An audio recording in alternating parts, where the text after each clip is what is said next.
guys, c'est Vincenzo in the house et aujourd'hui on se retrouve pour un tout nouveau coup de cœur rap où je vais vous parler du dernier album de Kanye West, Bully V1, qui est sorti dans un peu l'anonymat complète. Je pense notamment causé par le fait que Kanye West a eu des déclarations un peu borderline, néo-nazi. Voilà, je comprends le fait que les gens boudent du coup cet album, mais j'ai trouvé ça très qualitatif. Vraiment, voilà, je me suis régalé.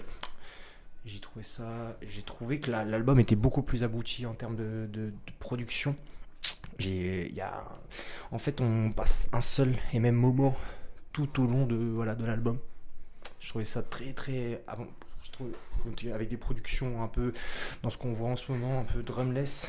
Donc avec un Kanye West, bon, on va pas dire en forme, mais voilà, en termes de production, parce on l'entend très peu dans l'album, hein, juste à la fin avec le son avec Playboy Carti, Melrose, on l'entend un peu, voilà, rapper, on l'entend.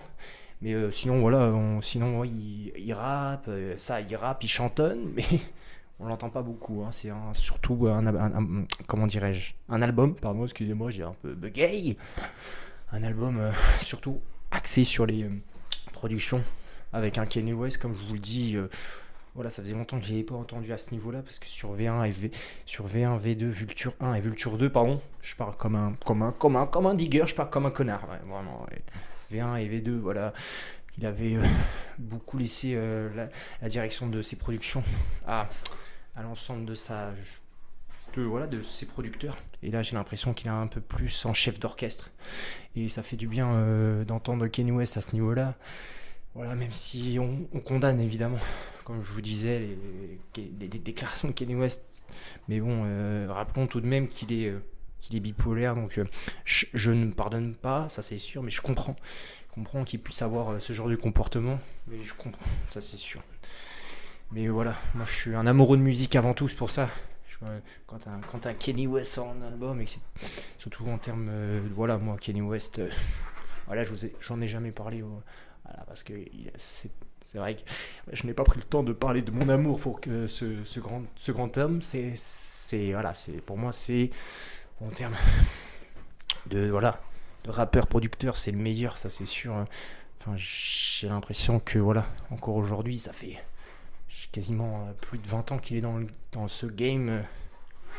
Et voilà, et j'ai pas l'impression qu'il soit voilà, tellement has-been. Il arrive toujours à sortir des productions. En fait, ce qui me sidère chez lui, c'est sa capacité à se réinventer.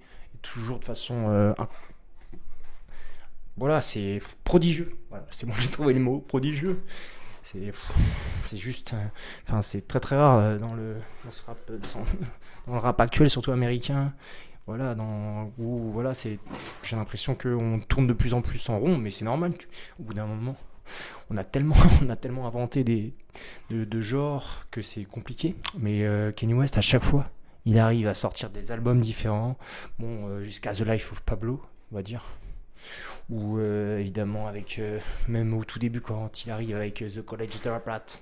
Et là, il dérègle un peu le rap game avec cette casquette de rappeur, pas rappeur gentil, mais rappeur avec un cœur. Vous voyez ce que je veux dire, quoi. Donc ça a ouvert pas mal de portes, et puis en termes de sonorité, voilà, c'est révolutionnaire, ça, c'est sûr.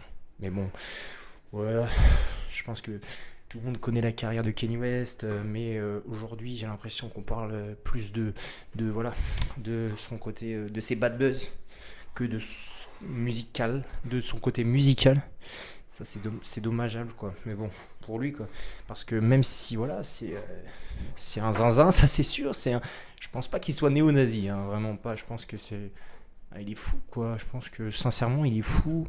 Et j'ai l'impression que de toute façon, beaucoup de génie, pas chaque, mais beaucoup de génie, beaucoup de génie, voilà, ont une case en moins, les gars, c'est ce qu'il faut vous dire, hein, voilà. Kanye West a une case en moins, voilà, ça c'est sûr.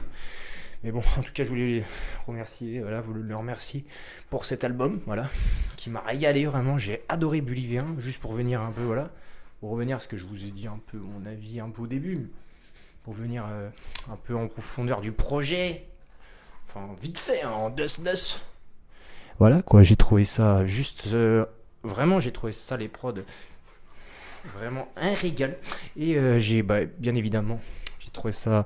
J'ai trouvé ça vraiment jusqu'au boutisme dans la DA. Ça, c'est vraiment intéressant ce côté-là de Kanye West qu'on n'avait pas eu depuis Jesus, quoi. Tu vois, genre jusqu'au boutiste avec une DA, avec une seule et même sonorité de bout en bout. Ça, c'est incroyable. Et sur cet album, c'est ce que j'ai trouvé, hein. Vraiment, on n'aime pas, mais c'est le parti pris de cet album. Et bien évidemment, mon petit péché mignon, c'est Eyes and Rose. Ça, j'adore ce son-là. Il prend le sample de Pomme. Je pense que c'est peut-être pour ça d'ailleurs qui, où y a pas forcément de. C'est pour cette raison, pardon, je pense qu'il a été mis sur YouTube. Parce que, voilà, je pense qu'il y a ce côté-là des droits, et je sais que Pomme n'avait pas autorisé. Donc, voilà, c'est. Côté du moment que moi je peux l'écouter, ça me va pour ça. Et bon, écoutez, pour finir, voilà, je voulais, voilà, parler un peu de Kanye West, qu'on met un peu de côté à cause de ses bad buzz, que je comprends, hein. Je comprends beaucoup de personnes, voilà, voilà, n'écoutent plus sa musique. Et je le comprends, mais moi, voilà, je vous dis mon avis, je vous ai expliqué mon avis, donc voilà. Allez, quand même, voilà, je vous mets mon petit coup de cœur à Eyes and Rose à la fin. Vous connaissez le concept, hein. Donc voilà. En tout cas, voilà. C'est toujours Vincenzo. Sauf que vous me voyez plus maintenant, mais c'est toujours Don Vincenzo Legate, hein. Ça change.